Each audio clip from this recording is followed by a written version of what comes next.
Hello everyone, welcome to beat the street. तो आज हम स्टॉक इन स्पॉटलाइट में बात करने वाले येस बैंक के बारे में। जी हाँ, इस वीडियो में हम आपको येस बैंक के Q3 रिजल्ट के बारे में बताएंगे जो कि आने वाले हैं। उसी के अलावा फंड रेजिंग और कुछ और खबरें आई है और इसी के चलते हम यहाँ पे इस वीडियो में सबसे इम्पॉर्टेंट मैनेजमेंट के कुछ कमेंट्स जो पिछले 3 महीनों में आए, यानी पिछले क्वार्टर से लेकर अभी तक जितने भी इंटरव्यूज़ हुए हैं प्रशांत कुमार के और बाकी सारे मैनेजमेंट के, उन सब चीज़ों का एनालिसिस करेंगे। अगर आप हमारे चैनल पर पहली बार आ रहे हैं तो हमारे चैनल को ज़रूर सब्सक्राइब कर लीजिए और बेल आइकन को दबा लीजिए। देखिए, सबसे पहले हम बात कर लेते हैं येस बैंक के जो फंड Q3 रिजल्ट है वो अभी 22 जनवरी को आने वाले हैं। 22 जनवरी के बाद यहाँ पे उस मीटिंग के अंदर Q3 रिजल्ट का यहाँ पे डिस्कशन किया जाएगा।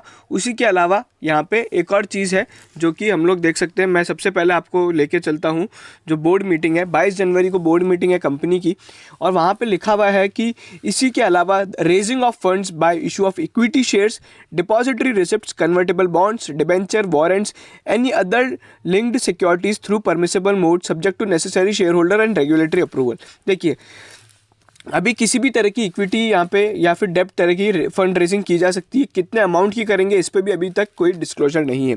बस इतना कहा गया है, उस मीटिंग में यहाँ पे ये सब चीज़ों का डिस्कशन किया जाएगा और उस मीटिंग में Q3 रिजल्ट भी अपडेट होंगे। तो ये रही बात हमारी बोर्ड मीटिंग की और Q3 रिजल्ट से रिलेटेड। उसी के अलावा अगर हम बात करते हैं अब मैनेजमेंट कमेंट्स की, तो मैनेजमेंट का कुछ टारगेट था 5,000 करोड़ की रिकवरी का। तो इस साल की 5,000 करोड़ की रिकवरी का, जिसमें से करीबन 1,000 करोड़ अभी रिकवर हुए हैं। यानी अगर आप माने कि वो टारगेट मीट करने के लिए Q3 और Q4 में आपको 4,000 करोड़ की एनपीए से रिकवरी करवानी पड़ेगी।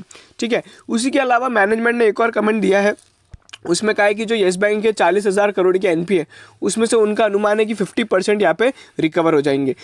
अभी अगर बात करते हैं कैपिटल एडिक्वेसी रेशो पे, मैनेजमेंट ने जो कमेंट्स दिए हैं वो करीबन 20% इनकी अभी करंट कैपिटल एडिक्वेसी रेशो है, और वो उनका ये मानना है कि वर्स्ट केस सिनेरियो में मैनेजमेंट यहाँ पे 1 से 2% की और कैपिटल रिक्वायर होगी। ठीक है। अभी कैपिटल एडिक्वेसी रेशो बेसिकली एक ऐसा रेशो होता है, एक रेगुलेटरी रेशो होता है जो मेंटेन करना पड़ता है। अगर उससे कम चला जाता है तो बैंक का लाइसेंस यहाँ पे खतरे में आ जाता है। तो one of the most important ratio होता है, ये जितना ज़्यादा होगा उतना अच्छा होता है। तो यहाँ पे अगर कैपिटल एडिक्वेसी रेशो पे मैनेजमेंट ने बोला अगर एनपीए वगैरह ज़्यादा हो जाते तो ये कैपिटल एडिक्वेसी रेशो गिर जाता है, और इसीलिए यहाँ पे मैनेजमेंट ने बोला है कि अगर ज़्यादा एनपीएस और होते हैं तो हमें 1 से 2% की कैपिटल और रिक्वायर होगी टू मेंटेन दिस रेशो। अगर लोन बुक की बात करते हैं तो जैसा कि येस बैंक ने अभी पूरे नए रीस्ट्रक्चर्ड, जैसे ही उनका रिकैपिटलाइजेशन हुआ और सब कुछ हुआ, तो उसके बाद से यहाँ पे बैंक ने अपना फोकस एमएसएमई और रिटेल पे रखा है। अभी उनका करंट एमएसएमई पे जो शेयर है उनकी लोन बुक में 44% है और कॉर्पोरेट्स का 56% है। बट उनकी जो स्ट्रेटेजी है रिटेल और एमएसएमई को वो 60% तक ले जाना चाहते हैं। अगर हम बात करेंगे इसके बारे में, अभी अगर मैं आपको चलता हूँ Q3 बिजनेस अपडेट। देखिए, Q3 बिजनेस अपडेट अभी क्या होता है। Q3 बिजनेस अपडेट यानी जो अपना दिसंबर तिमाही है उसमें जो बैंक ने बिजनेस किया है, बिजनेस यानी डिपॉजिट्स, यानी जो उन्हें मिला है पैसा, और एडवांसेस जो उन्होंने दिया है, उसके बारे में बैंक ने कुछ डिस्क्लोजर दिए। आइए उसके बारे में बात करते हैं। देखिए, लोन्स एंड एडवांसेस बैंक के करीबन 1,69,050 के यहाँ पे करीबन करोड़ के लोन थे, यानी 1,70,000 करोड़ के करीबन लोन्स थे। ठीक है, इस क्वार्टर में। अगर आप इससे पहले क्वार्टर की बात करते हैं तो 1,66,000 करोड़ के थे। अगर ये ग्रोथ देखें Q on Q तो 1.3%, बहुत ही एक डिसेंट ग्रोथ है, बहुत ज़्यादा खतरनाक भी नहीं है। अभी लोन कम देने के पीछे ये रीज़न थे कि सभी बैंक्स कॉशियस थे, क्योंकि पैंडेमिक जिस तरीके से आगे बढ़ रहा है अभी इसमें पता नहीं कि आगे क्या क्या हो जाएगा। तो इस कारण से सभी बैंक कॉशियस थे, केवल उन्हीं को लोन दे रहे थे जो इसके लिए यहाँ पे एलिजिबल थे, जो जिनकी क्रेडिट रेटिंग अच्छी थी।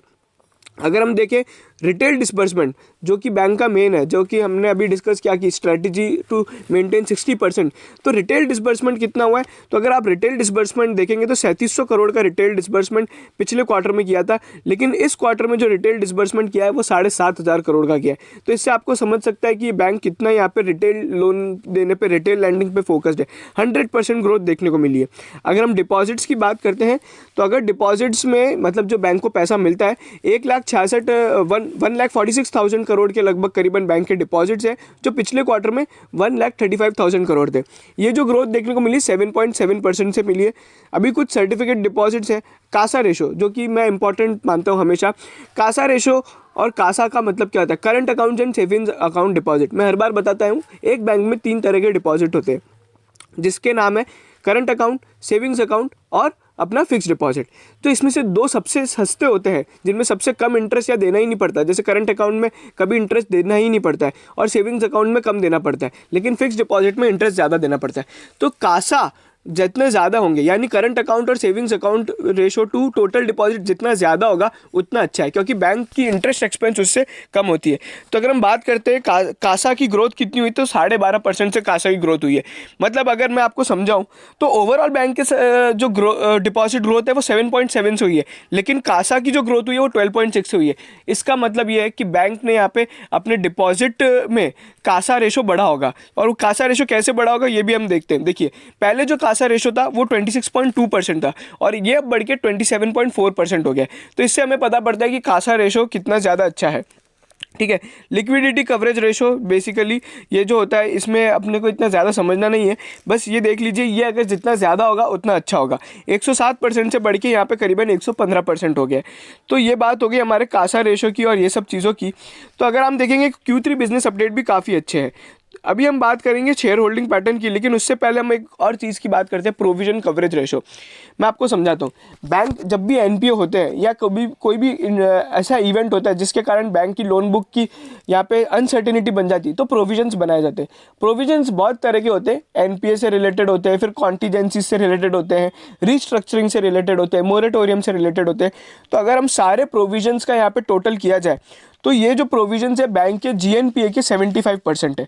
अभी इसका मतलब ये है, मान लीजिए अगर बैंक ने 10,000 करोड़ के जीएनपीए हैं तो बैंक के पास करीबन 7,500 करोड़ का ऑलरेडी लॉस बुक कर चुकी है, लेकिन अभी भी 2,500 करोड़ का लॉस बुक करना बाकी है। मैं आपको बिल्कुल ही सादी भाषा में समझा रहा हूँ, ये थोड़ा टेक्निकल भी हो सकता है, लेकिन हम उसमें टेक्निकल में नहीं जाएंगे।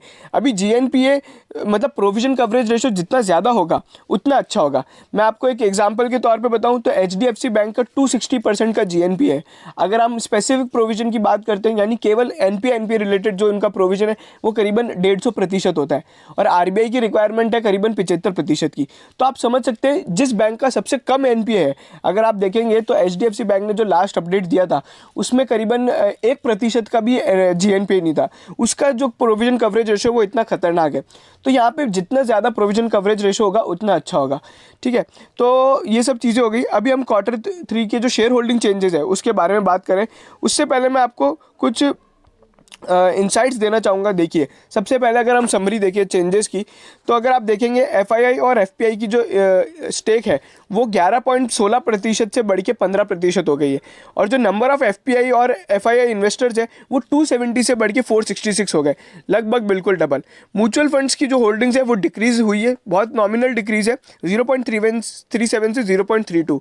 उसी के अलावा अगर जो स्कीम्स है जिन लोग ने भाग लिया है, मतलब बहुत सारी स्कीम्स जो लेती है, तो 23 से अभी 24 स्कीम हो चुकी है।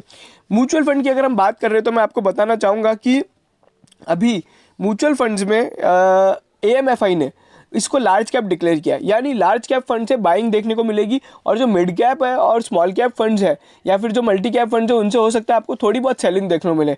लेकिन ओवरऑल जो होल्डिंग्स है हमें Q4 में जब आएगी तो म्यूचुअल फंड होल्डिंग्स ज़्यादा दिखेगी। क्यों? क्योंकि लार्ज कैप फंड्स बहुत बड़े होते हैं compare to mid cap funds. तो इस तरीके से ये बहुत ही पॉजिटिव होता है, क्योंकि हम लोग ने पहले भी एक वीडियो बनाया था जिसमें हमने प्रॉपरली एएमएफआई के बारे में बताया था, एएमएफआई लार्ज कैप का जो इफेक्ट है वो कितना होता है।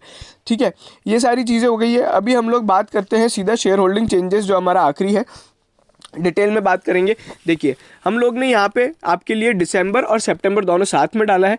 अगर आप देखें अल्टरनेट इन्वेस्टमेंट फंड, उसका करीबन 0.01% स्टेक था, और अभी ये है इनका स्टेक 0.71 पहले था और अभी 0.01 हो गया है। तो यहाँ पे क्रम हुआ है। ठीक है, 10 पहले एआईएफ थे, अब 4 ही रह गए हैं। एफपीआई की हम लोग ने बात कर ली थी, 210 थे पहले, अभी 410 हो गए, 15% कुछ स्टेक हो चुका है। उसी के अलावा बेट्री होल्डिंग्स जो बहुत बड़ा स्टेक रखता है, इन लोग ने सब लोग ने एफपीओ में पार्ट लिया था। तो इन लोग का जो स्टेक है एकदम सेम है। अगर आप बात करें अमानसा होल्डिंग्स की, उनका भी स्टेक बिल्कुल सेम है। अगर हम बड़े बैंक्स की बात करते हैं, आईसीआईसीआई बैंक 3.99 सेम है। एसबीआई ने बोल ही रखा है हम लोग करीबन 3 साल तक इसके शेयर नहीं बेचेंगे, क्योंकि एसबीआई के शेयर पे लॉक इन पीरियड नहीं है। तो उन लोग के मैनेजमेंट ने बोल दिया कि हम लोग 3 साल तक इसके शेयर नहीं बेचेंगे। तो उसका भी स्टेक एकदम सेम है 30%। अगर हम बात करते हैं एक्सिस बैंक की, तो उनका भी स्टेक सेम है। आईडीएफसी फर्स्ट बैंक का जो स्टेक है वो भी बिल्कुल सेम है। अगर बंधन बैंक का देखते हैं तो वो भी सेम है।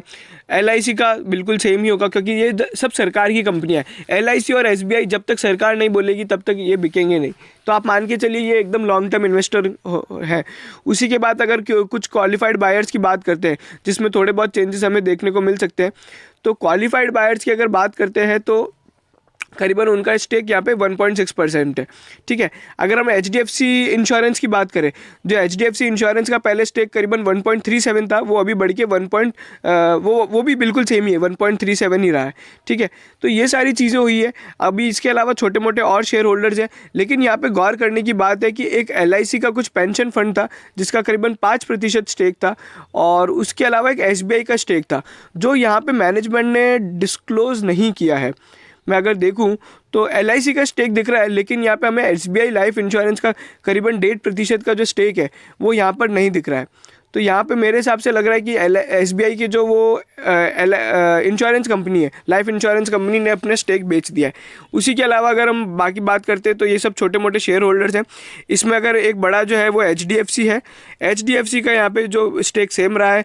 कोटक महिंद्रा का स्टेक भी बिल्कुल सेम रहा है। अगर हम देखते हैं नीचे, बिल्कुल आप देख सकते हैं स्क्रीन पे। और उसी के अलावा कोटक महिंद्रा के बाद अगर एसबीआई कैपिटल मार्केट 4.2% स्टेक, तो यह भी नहीं है। मतलब आप समझ सकते हैं एसबीआई की 2 कंपनी ने अपना स्टेक बेचा है। अभी ये क्यों है, कैसा है, ये तो बैंक ही जानता है, लेकिन यहाँ पे करीबन 8% का स्टेक यहाँ पे एसबीआई कंपनीज द्वारा बेच दिया गया है। तो ये सब चीज़ें रही। अगर अब जैसे ही 22 जनवरी को रिजल्ट आएंगे तो हम लोग सबसे पहले तो इनके रिजल्ट लेके आएंगे। हमारा आपसे प्रॉमिस है कि यूट्यूब पे सबसे पहले ये रिजल्ट आप हमारे थ्रू ही देखेंगे। और उसके अलावा एक और चीज़ मैं बता दूं, हम लोग एक बहुत ही नया कॉन्सेप्ट स्टार्ट करने वाले, जो कि शायद यूट्यूब पर पहली बार है, जिसका नाम है स्टॉक एनालिसिस ऑन डिमांड।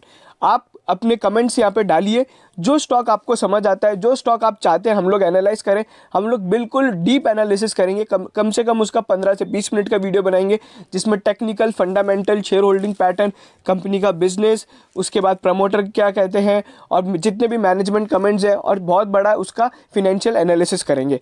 तो अगर आप ऐसे कोई भी स्टॉक चाहते हैं तो आप स्टॉक एनालिसिस ऑन डिमांड करके यहाँ पे अपना स्टॉक कमेंट कीजिए। अभी तक हमें कम से कम 15 से 20 कमेंट आ गए। जैसे ही करीबन 100 कमेंट्स हो जाएंगे, उसमें से टॉप कमेंट्स हम लोग, जो सबसे ज़्यादा लोगों ने कमेंट किया होगा, उसको हम देंगे। तो आप कमेंट कीजिए, लेकिन उसके लिए सब्सक्राइब जरूर कीजिएगा, क्योंकि अगर हम लोग वो स्टॉक एनालिसिस हम लोग अपलोड करते, लेकिन जिनके लिए अपलोड किया अगर उन्हीं को नहीं दिख पाया तो बहुत बड़ी प्रॉब्लम हो जाएगी, फिर आपका वो छूट जाएगा एनालिसिस। क्योंकि अगर आप सब्सक्राइब नहीं करेंगे तो हमारे अपडेट्स नहीं आएंगे। और उसी के साथ एक और स्पेशल वीडियो आने वाला है, वो है HDFC bank versus yes bank. हमसे बहुत लोगों ने कहा है कि भाई एचडीएफसी और येस बैंक को कंपेयर कीजिए। तो भैया इस बार हम लोग क्वार्टर में जैसे ही येस बैंक के रिजल्ट आ जाएंगे, एचडीएफसी और वर्सेज येस बैंक का हम लोग एक पीयर कंपैरिजन करेंगे, बिल्कुल इन डेप्थ। लेकिन उन सब चीज़ों के लिए आपको चैनल को सब्सक्राइब करना होगा। इस वीडियो को लाइक कीजिए, शेयर कीजिए सभी येस बैंक के शेयर होल्डर्स के साथ। आपका बहुत बहुत धन्यवाद।